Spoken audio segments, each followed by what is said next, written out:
Baby হওয়ার পর বা সিজারের পর যেসব আপুদের হচ্ছে পেটটা অনেক বেশি বড় হয়ে গেছে, ভুঁড়ি বেড়ে গেছে, পেটের চামড়া ঝুলে গেছে, পেটটাকে আপনি টান টান করতে চাচ্ছেন এবং ভুঁড়ি বেড়ে যাওয়ার কারণে যে কোনো ড্রেস পরলে দেখতে ভালো লাগে না, পেটের কারণে দেখতে ভালো লাগে না, সো তারা ইউজ করবেন আমাদের ফুল বডি স্লিমিং ক্রিম। এইটা আপনার ডাবল চিনের সমস্যা দূর করবে। ফেজের নিচে অনেকের এক্সট্রা ফ্যাট থাকে, সেটাকে আমরা ডাবল চিন বলে থাকি।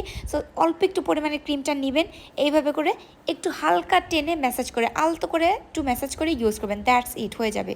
ফেসের নিচে এইভাবে ইউজ করবেন। এইটা মাত্র 3 দিনের মধ্যে আপনার ডাবল চিন দূর করে দেবেন, মানে 3 দিনের মধ্যে আপনি নিজেই ফিল করতে পারবেন, আপনার নিজের কাছে অনেক বেশি হালকা ফিল হবে। এবং এটা যখন পেটের মধ্যে ইউজ করবেন, অল্প একটু পরিমাণে ক্রিমটাকে নেবেন, নিয়ে সুন্দর করে আলতো করে ম্যাসাজ করে করে ইউজ করবেন। এটা কিন্তু অনেক বেশি ইউজ করতে হবে না, কারণ এটা হচ্ছে একটা ট্রিটমেন্ট ক্রিম।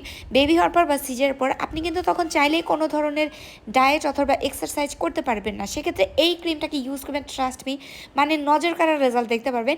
এটা আপনার পা মোটা, থাই মোটা, হিপ মোটা, আপনার শরীরের যেসব অংশ মনে হবে জানি এসব জায়গায় চর্বি জমে গেছে, ফ্যাট জমে গেছে, এটা খুবই অল্প সময়ের মধ্যে আপনার শরীরের অতিরিক্ত চর্বিগুলোকে গলায় ফেলে।